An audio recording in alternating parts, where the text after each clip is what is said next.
Hello, everybody. It is a real pleasure for me to participate and contribute to this live webinar within the Novis project with the aim to present you the Novis methodological guide. My name is Francesca Vitali. I am a sport psychologist working at the University of Verona, Italy. And since 2 years ago, I strongly collaborate with the Centro Giovanile of Formazione Sportiva in Prato, but also with the School of Sport of the Italian National Olympic Committee. My presentation today is focused on two parts. A first one will be a very brief overview of the complex phenomenon of violence in sport. In particular, I will try to underline the importance of prevention. And the second, most important part, will be a presentation of the English version of the Novis methodological guide, in particular focusing on aims, contents, and future direction. Concerning the first aim, we can start saying that sport is part of the society, and it is not immune to the violence that pervades us. The book cover that you can find on the left side of these slides is just an example of the strong interest of sports science in this hot topic. Here you can find some different pictures representing different forms of violence in sport. In particular, the first two pictures were taken by independent journalists during the 2008 Beijing Olympic Games. No joy, enjoyment, or pleasure is represented here. But the most important point here is that violence in sport, both on and off the field, has come to be perceived and studied as a social problem. So defining the phenomenon is a very challenging action. Violence in sport has been defined as a form of aggression. This is one of the first definitions of aggression, intended as an infliction of an aversive physical, verbal, or gestural behavior upon one person by another. But the most important part of this definition is intentionality. Aggression can be intended as violence only if this behavior is committed with intention. And this definition includes a wide-ranging of acts which can be conducted by athletes, but also coaches or supporters, with the intention to physical or psychologically hit another person. So defining violence in sport is a very important starting point.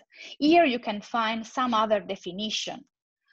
Is an harm-inducing behavior, but also an illegal, hostile, and intentional one. But no relationship between competition and violence in sport has been found. To understand the great interest of the scientific community, let me show you some other papers. Here you can find the International Society of Sport Psychology position stand, the first paper on aggression and violence in sport. John Kerr wrote a rejoinder to it, underlining the lack of the moral dimension on this position stand. And that's why, 5 years later, he updated and revisited this position stand, also presenting the moral dimension and the moral aspect of this complex phenomenon. Here you can find another book written by John Kerr, who can be considered an important expert in these fields, and another book presenting different aspects of this complex phenomenon. Another important question that can be addressed to violence in sport is the roots. Which are the roots of this phenomenon? From where violence in sport originates? And many causes have been reported. The first important are frustration, when an athlete loses a match, or underperform during a competition, or is being hurted or injured, or when he perceived unfairness during the competition, violence can start. Another hypothesis deals with predisposition toward violent actions, but this hypothesis does not receive so many support. On the contrary, the third one, understand violence in sport as a learned behavior. So coaches, parents, but also sport heroes can act as a role model to teach violence, for example, to other athletes or person. So this third hypothesis is very useful also to prevent this complex phenomenon. Coming to the presentation of the English version of the Novis Methodological Guide, we can start saying that the first and the main important aim of this guide is to define and present a suitable and useful methodology within the Novis project, which can be easily understood and used by different stakeholders and educators, both of the field of sport and school context, to prevent and contrast the phenomenon of violence in sport. The context of the methodological guide deals with different parts. The first part presents different phenomena of violence in sport and in school settings.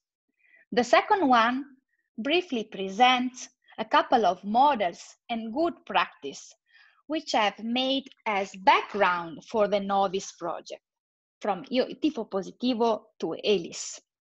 The third part probably is the core part of the Novis methodological guide. And within the Novis project, a Novis training method is presented.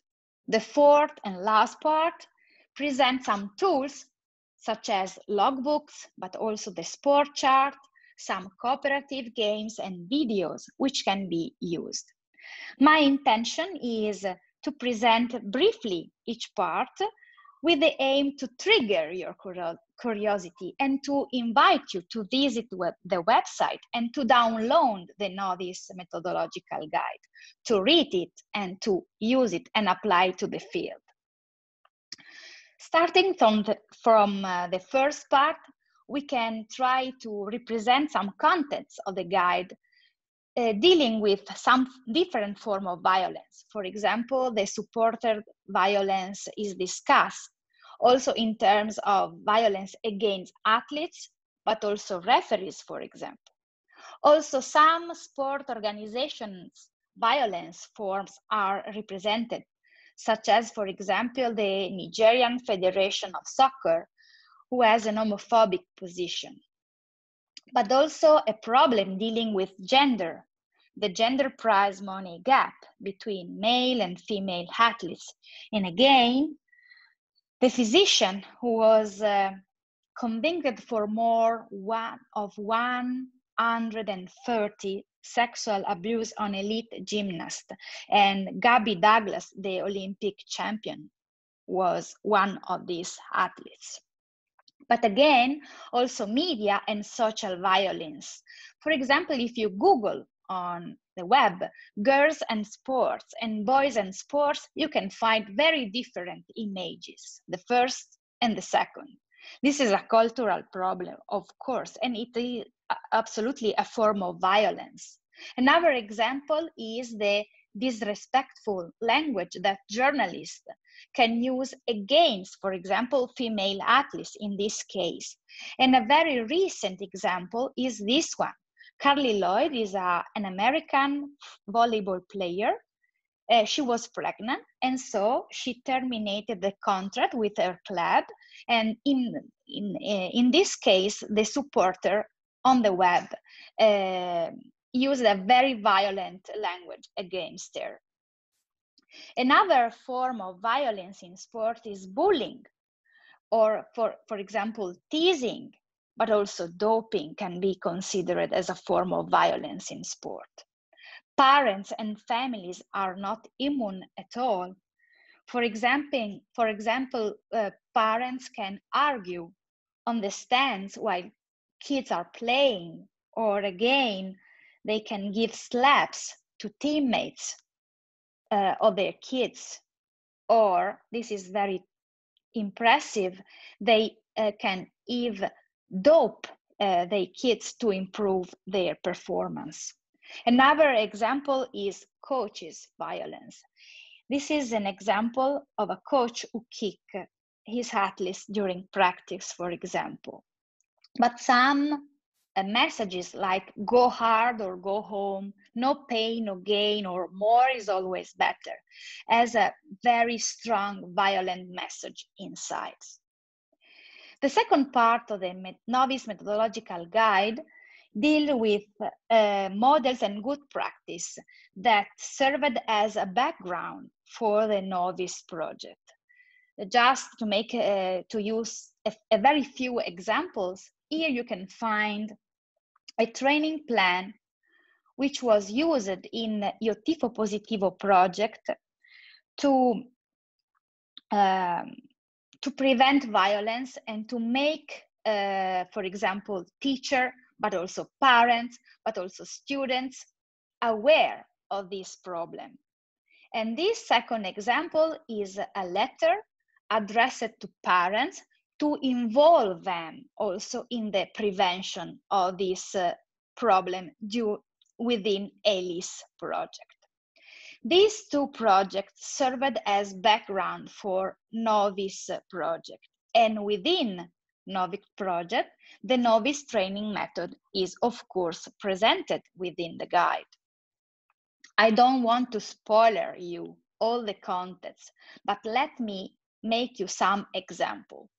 In the guide, you will find some example of training methods that educators can follow within the school, but also the sport context to prevent violence. Here you can find some examples of topics, but also lectures that educators can use to prevent violence in sport, or to make aware educators of the importance, for example, also of motivational process. Here you can find also different levels of training and another didactic model which can be used to raise awareness on the importance of the motivational processes. In particular, the target model, for example, within the achievement goal theory framework has been used because several studies have been conducted and found that in a mastery task involving motivational climate, athletes have a more mature moral thinking and willingness to behave correctly.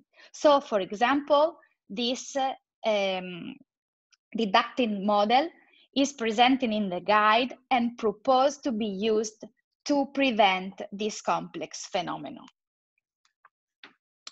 The fourth and last part of the guide deals with tools such as logbooks, but also sport chart, cooperative games, and videos. Here you can find examples of logbooks referred to players in the sport field, but also to kids in the school.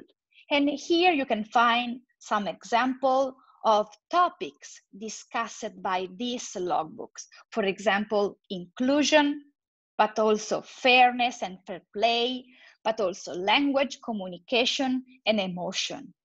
And the interesting point is that not only definition is presented, but also some practical example to make kids or youth athletes reflecting on the possibility to prevent this form of violence in sport.